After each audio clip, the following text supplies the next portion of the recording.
ನಮ್ಮ NDA ಮಿತ್ರಕೂಟದ ಪರವಾಗಿ ನಮ್ಮ ಯುವ ನಾಯಕರಾದಂತ ನಿಖಿಲ್ ಅಣ್ಣವರ ನೇತೃತ್ವದಲ್ಲಿ ನಾವೆಲ್ಲರೂ ಸೇರಿ ಏನು ಕಳೆದ 3 ದಿವಸಗಳಿಂದ ರಾಜ್ಯದಲ್ಲಿ SIR ಪ್ರಕ್ರಿಯೆ ಪ್ರಾರಂಭ ಆಗಿದೆ. ಈ SIR ಪ್ರಕ್ರಿಯೆಯನ್ನ ಸಂಪೂರ್ಣವಾಗಿ ಕಾಂಗ್ರೆಸ್ ಪಕ್ಷ, ಕಾಂಗ್ರೆಸ್ ಸರ್ಕಾರ ಇದನ್ನ ಗಾಳಿಗೆ ತೂರಬೇಕು. ಈ SIR ನಿಯಮವನ್ನ ಎಲ್ಲವನ್ನು ಕೂಡ ಮೆಟ್ಟಿ ನಾವು ಅದರಲ್ಲಿ ನಮ್ಮ ಪಾತ್ರವನ್ನ, ನಮ್ಮ ಕೈಯನ್ನ ಮೇಲೆತ್ತಬೇಕು ಅನ್ನುವಂತ ನಿಟ್ಟಿನಲ್ಲಿ ಏನು ಈ ಸರ್ಕಾರ ಸಂಚಲನ ನಡೆಸಿದೆ ಅದರ ವಿರುದ್ಧ ಇವತ್ತು ನಾವು ಧ್ವನಿ ಎತ್ತಲಿಕ್ಕೆ ಇವತ್ತು ಬೀದಿಗೆ ಇಳಿದಿದ್ದೇವೆ. ತಾವೆಲ್ಲ ನಿನ್ನೆ ಮಾತಂದಲ್ಲಿ ಗಮನಿಸಿದ್ದೀರಿ. SIR ಪ್ರಕ್ರಿಯೆ ಪ್ರಾರಂಭ ಆದಾಗ್ಲಿಂದಲೂ ಕೂಡ ಕಾಂಗ್ರೆಸ್ನ ನಾಯಕರ ಎದೆ ನಡುಗಕ್ಕೆ ಶುರು ಆಗ್ಬಿಟ್ಟಿದೆ. ಏನಪ್ಪ ಇದು? ಬೇರೆ ಬೇರೆ ರಾಜ್ಯದಲ್ಲಿ 70 ಲಕ್ಷ, 80 ಲಕ್ಷ, 90 ಲಕ್ಷ, 1 ಕೋಟಿವರೆಗೂ ಮತಗಳು ಕಡಿತ ಹಾಕ್ಬಿಟ್ಟು ಅಲ್ಲಿ ಮತಗಳೆಲ್ಲ ಕಡಿತ ಆದ್ಮೇಲೆ ಅಲ್ಲಿ ಕಾಂಗ್ರೆಸ್ ಪಕ್ಷ ಗೆಲ್ಲಲಿಕ್ಕೆ ಯಾವ ರಾಜ್ಯದಲ್ಲೂ ಸಾಧ್ಯ ಆಗಲಿಲ್ಲ. ನಮ್ಮ ಪರಿಸ್ಥಿತಿ ಮುಂದೆ ಏನು ಅಂತ ಹೇಳಿ ಇವರು ಬಹಳ ಇದಕ್ಕೆ ಒಂದು ದೊಡ್ಡ ತಂಡವನ್ನ ರಚನೆ ಮಾಡಿ ಅದಕ್ಕೆ ಒಂದು ದೊಡ್ಡ ಆಫೀಸ್ ಅನ್ನ ಸೆಟಪ್ ಮಾಡಿಸಿ ದೊಡ್ಡ ದೊಡ್ಡ ಕ್ರಿಮಿನಲ್ಸ್ ಗಳನ್ನ ಅಲ್ಲಿ ಡಿಸೈನ್ ಬಾಕ್ಸ್ ಅಂತ ಹೇಳಿ ಒಂದು ತಂಡವನ್ನ ಅಲ್ಲಿ ಕುಣಿಸಿ ಇದನ್ನ ನಾವು ಹೆಂಗೆ ಕಟ್ಟೆಲ್ ಮಾಡಬೇಕು, ಈ ನಮ್ಮ ಕಳ್ಳ ಮತಗಳನ್ನ ಹೆಂಗೆ ಈ ರಾಜ್ಯದಲ್ಲಿ ಉಳಿಸ್ಕೊಳ್ಬೇಕು ಅಂತ ಪಾಪ ತಾಲೀಮನ್ನ ಮಾಡಿ ಈ ರಾಜ್ಯ ಸರ್ಕಾರ ಹೊರಟಿದೆ. ಇದೇನ ಏಕಾಏಕಿ ನಿನ್ನೆ ಏನೋ ಒಂದು ಚೌಟ್ರಿನಲ್ಲಿ ಸೇರ್ಕೊಂಡು ಸಡನ್ ಆಗಿ ಬಂದ್ಬಿಟ್ಟವ್ರೆ ಅಂತ ನಾವ್ಯಾರು ತಪ್ಪು ತಿಳಿಬಾರ್ದು. ಇದ್ರ ಹಿಂದೆ ತಿಂಗಳಾರ್ಗಟ್ಲೆ ಕೆಲಸ ನಡೆದಿದೆ. ಇಲ್ಲಿನ ಶಾಸಕರುಗಳು ಅವ್ರಿಗೆಲ್ಲ ಟ್ರೈನಿಂಗ್ ಮಾಡಿದ್ದಾರೆ. ಯಾರು BLOಗಳಿದ್ದಾರೆ, ಯಾರು BLAಗಳನ್ನ ಅಲ್ಲಿ ಟೈಪ್ ಮಾಡಬೇಕು, ಅವ್ರಿಗೆ ಒಂದು ಪ್ಯಾಕೇಜ್ ಅನ್ನ ಕೊಡಬೇಕು.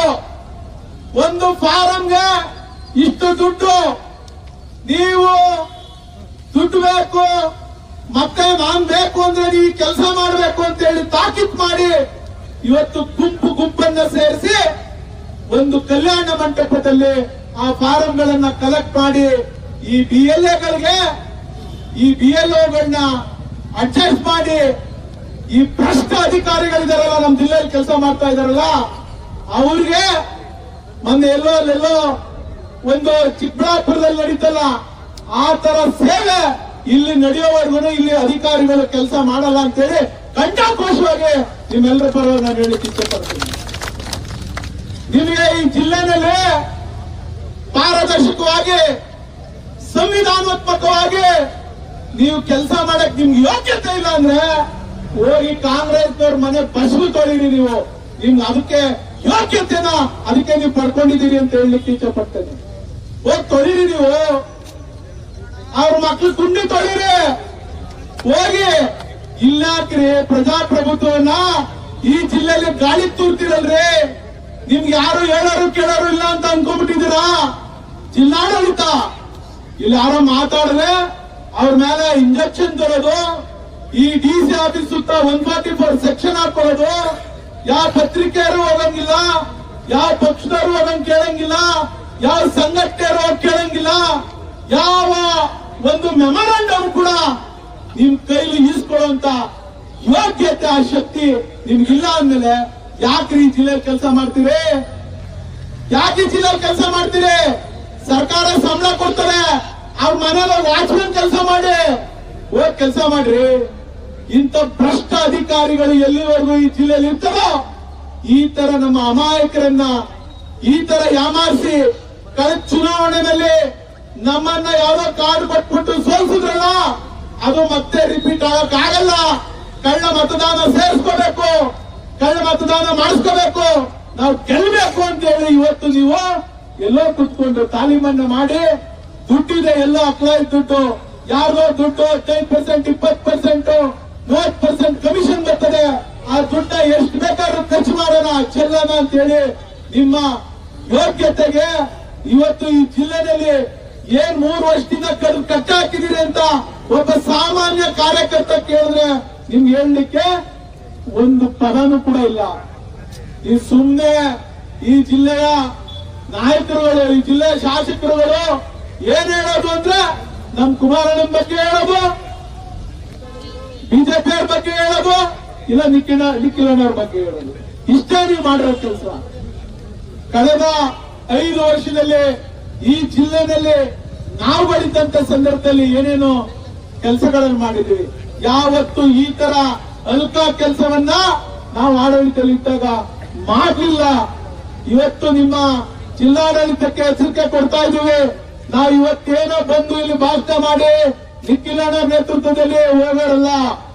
ಇವತ್ತು ನಾವು ನಿಖಿಲಣ್ಣವ್ರಿಗೆ ನಾವೆಲ್ಲರೂ ವಿನಂತಿ ಮಾಡ್ತೀವಣ್ಣ, ಇದನ್ನ ಎಲೆಕ್ಷನ್ ಕಮಿಷನ್, ಕರ್ನಾಟಕ ರಾಜ್ಯ ಚುನಾವಣಾ ಆಯೋಗ ಇರಬೇಕು, ಭಾರತ ದೇಶದ ಚುನಾವಣಾ ಆಯೋಗ ಅಲ್ಲಿವರೆಗೂ ತೆಗೆದುಕೊಂಡು ಹೋಗಿ ಇಲ್ಲಿ ನಡೀತಾ ಇರ್ತಕ್ಕಂಥ ಅಕ್ರಮವನ್ನ ನೀವು ಕಡಿವಾಣ ಹಾಕ್ಲಿಕ್ಕೆ ನಿಮ್ ಶಕ್ತಿ ಇದೆ. ದಯಮಾಡಿ ಆ ಕೆಲಸ ನೀವು ಮಾಡಬೇಕು ಹಾಗೆ ಅಂತ ಹೇಳಿ ತಮ್ಮಲ್ಲಿ ವಿನಂತಿ ಮಾಡ್ತಾ, ಇವತ್ತು ಯಾವುದೋ ಖಾಸಗಿ ಕಾರ್ಯಕ್ರಮ ನಮ್ಮ ದೇಗಲ್ ಮಠದಲ್ಲಿ ನಡೀತಾ ಇರ್ತಕ್ಕಂಥದ್ದು ಅದೇನ್ ಸರ್ಕಾರಿ ಕಾರ್ಯಕ್ರಮ ಅಲ್ಲ. ಆದ್ರೂ ಅಲ್ಲಿ ಮುಖ್ಯಮಂತ್ರಿಗಳು ಬರ್ತಾರೆ ಅಂತ ಇಲ್ಲಿ ಜಿಲ್ಲಾಡಳಿತ ಹೋಗಿ ಪಾಪ ಅಲ್ಲಿ ಕೂತಿದೆ. ಇವತ್ತು ಈ ಸಕ್ರಮ ನಡೆದಿದೆ, ಒಂದೇ ಪದ ಇಲ್ಲ. ಮಾನ್ಯ ಗೃಹ ಸಚಿವರು ಪ್ರಿಯಾಂಕಾ ಖರ್ಗೆ ಸಾಹೇಬ್ರೆ ಏನ್ ದೊಡ್ಡ ಭಾಷಣ ಮಾಡ್ತೀರಿ SIR ಬಗ್ಗೆ. SIR ಹಲವಾರು ಪ್ರಶ್ನೆಗಳು ಕೇಳ್ತೀರಿ, ಹಲವಾರು ಅನುಮಾನ ಇದೆ ಅಂತೀರಿ, ಹಲವಾರು ಗುಮಾನಿ ಇದೆ ಅಂತ ಹೇಳ್ತೀರಿ. ಯಾಕೆ ಸ್ವಾಮಿ ಪ್ರಿಯಾಂಕಾ ಖರ್ಗೆ ಅವರೇ, ನಿನ್ನೆ ರಾಮನಗರದಲ್ಲಿ ನಡೀತಾ ಇರ್ತಕ್ಕಂತ ಈ ದುರಂತ ನಿಮ್ ಕಣ್ಣು ಕಾಣ್ತಾ ಇಲ್ವಾ? ಯಾಕೆ ಮಾತಾಡಿಲ್ಲ ನೀವು? ಮಾತಾಡಿ. ಏನ್ ನಡೀತಾ ಇದೆ ನಿಮ್ ಸರ್ಕಾರದಲ್ಲಿ? ಯಾರವ್ರ ಅಧಿಕಾರಿಗಳು? ಯಾರನ್ನ ಸಸ್ಪೆಂಡ್ ಮಾಡಿದಿರಿ? ಯಾರ ಬಗ್ಗೆ ಕ್ರಮ ತೆಗೆದುಕೊಂಡಿದ್ದೀರಿ? ಯಾವ ಜಿಲ್ಲಾಡಳಿತ ಏನ್ ಮಾಡಿದೆ ಅಂತ ಹೇಳಿ ಇವತ್ತು ಬಂದು ಹೇಳಲಿಕ್ಕೆ ಅವ್ರಿಗೆ ಶಕ್ತಿ ಇಲ್ಲ ಅಂದ್ಮೇಲೆ ನೀವು ಸರ್ಕಾರ ನಡೆಸಿ ಈ ರಾಜ್ಯದ ಜನತೆಗೆ ನ್ಯಾಯ ಕೊಡಕ ನಿಮ್ ಕೈ ಆಯ್ತದ? ಆಗತ್ತ ಸ್ವಾಮಿ? ನೀವು ಇವತ್ತು ಈ ರಾಜ್ಯವನ್ನ ದಿವಾಳಿ ಮಾಡ್ಲಿಕ್ಕೆ ಹೊರಟೋಗಿದ್ದೀರಿ. ಮುಂದೆ 28ಕ್ಕೆ ನಾವು ಹೆಂಗ್ ಅಧಿಕಾರ ಬರಬೇಕು ಅಂತ ಹೇಳಿ ಹಗಲು ಕನಸು ಕಾಣ್ತಾ ಇದ್ದೀರಿ. ಜನ ಯಾರು ತಟ್ಟಿಲ್ಲ. ಇವತ್ತು ಬೇರೆ ಬೇರೆ ರಾಜ್ಯಗಳಲ್ಲಿ ನಿಮ್ಮ ಈ ಕಾಂಗ್ರೆಸ್ ಪಕ್ಷ ಏನೆಲ್ಲ ಮಾಡ್ಕೊಂಡು ಬಂದಿತ್ತು ಅದನ್ನ ಇವತ್ತು ಖಂಡಿಸಿ ಇವತ್ತು ಬೇರೆ ಪಕ್ಷಗಳ ಅಧಿಕಾರಕ್ಕೆ ಬಂದಿರೋದು ನಿಮ್ಮ ಕಣ್ಮುಂದೆ ಸಾಕ್ಷಿ ಇದೆ. ಇದು ಕೂಡ ಮುಂದೆ ಈ ಕರ್ನಾಟಕ ರಾಜ್ಯದಲ್ಲಿ ನಡೀತದೆ ಅನ್ನೋದನ್ನ ನೀವು ಮರೆಯಂಗಿಲ್ಲ. SIR ಬಗ್ಗೆ ದೊಡ್ಡ ವಿರೋಧ ಮಾಡ್ತಿರಲ್ಲ ನೀವು. ಹಿಂದೆ ನಿಮ್ ಕಾಂಗ್ರೆಸ್ ಸರ್ಕಾರ ಅಧಿಕಾರದಲ್ಲಿದ್ದಂತ ಸಂದರ್ಭದಲ್ಲಿ, UPA ಗವರ್ಮೆಂಟ್ ಅಧಿಕಾರದಿದ್ದ ಸಂದರ್ಭದಲ್ಲಿ SIR ನಡೀಲಿಲ್ವಾ? ಅವತ್ತು ವಿರೋಧ ಪಕ್ಷಗಳು ನಿಮ್ ತರನೇ ವಿರೋಧ ಮಾಡಿದ್ರ? ಅಥವಾ 6 ಸರಿ ಇದರಲ್ಲಿ ರಾಜ್ಯ ಈ ದೇಶದಲ್ಲಿ ನಡೆದಿದೆ. ನಿಮ್ಗೆ ಇದೇ ತರ ಅವತ್ತು ನಾವು ಅಧಿಕಾರದಲ್ಲಿದ್ವಿ ಈ ಜಿಲ್ಲೆನಲ್ಲಿ, ಅವತ್ತು ಯಾವತ್ತಾದ್ರೂ ನಿಮ್ ತರ ಈ ಕೆಟ್ಟ ಕೆಲಸಕ್ಕೆ, ಈ ದರಿದ್ರ ಕೆಲಸಕ್ಕೆ ನಾವು ಯಾರಾದ್ರೂ ಕೈ ಹಚ್ಚಿದ್ವಾ? ನಿಮ್ಗೆ ನಾಚಿಕೆ ಆಗ್ಬೇಕು. ಈ ಜಿಲ್ಲೆನಲ್ಲಿ ದೊಡ್ಡ ಭಾಷಣ ಮಾಡ್ತೀರಿ, ಈ ಜಿಲ್ಲೆನ ಎಲ್ಲೋ ಒಂದ್ ಕಡೆ ತಗೊಂಡೋಗಿ ತೇಲ್ಸ್ತಿದೀವಿ ಅಂತೀರಿ. ಒಂದೇ ಒಂದು ಹೆಸರು ಬದಲಾವಣೆ ಮಾಡಿದ್ರಿಂದ ಈ ಜಿಲ್ಲೆ ಚಿತ್ರಣನೇ ಬದಲಾಗೋಯ್ತು ಅಂತೇಳಿ ದೊಡ್ಡ ಭಾಷಣ ಮಾಡ್ತೀರಿ ಮಾಧ್ಯಮದ ಮುಂದೆ. ಏನ್ ಬದಲಾಗಿದೆ? ಏನ್ ಬದಲಾಗಿದೆ? ಅದೇ ಈ ಕರ್ಮಗಳು, ಈ ದುರಂತಗಳು, ಈ ಅನ್ಯಾಯಗಳು ಇಲ್ಲಿ ತಾಂಡವ ಆಡ್ತಾ ಇದೆ ಅನ್ನೋಂತ ನಮ್ ಜನ ಮರೆಯಲ್ಲ. ಈ ಜಿಲ್ಲೆಯ ಜನ ಮತ್ತೆ ನಿಮಗೆ ಪಾಠ ಕಲಿಸ್ತಾರೆ ಅನ್ನುವಂತ ಮಾತನ್ನು ಹೇಳಿ ನಾನು ಹೆಚ್ಚಿಗೆ ಮಾತನಾಡಕ್ ಹೋಗೋದಿಲ್ಲ. ಇದೇ ವಿಚಾರವನ್ನ ಕುರಿತು ನಮ್ ನಿಖಿಲ್ ಕುಮಾರಸ್ವಾಮಿ ಅವರು ಮಾತಾಡ್ತಾರೆ, ತಾವೆಲ್ಲ ಆಲಿಸಬೇಕು ಅಂತ ಹೇಳಿ ವಿನಂತಿ ಮಾಡ್ತೀನಿ.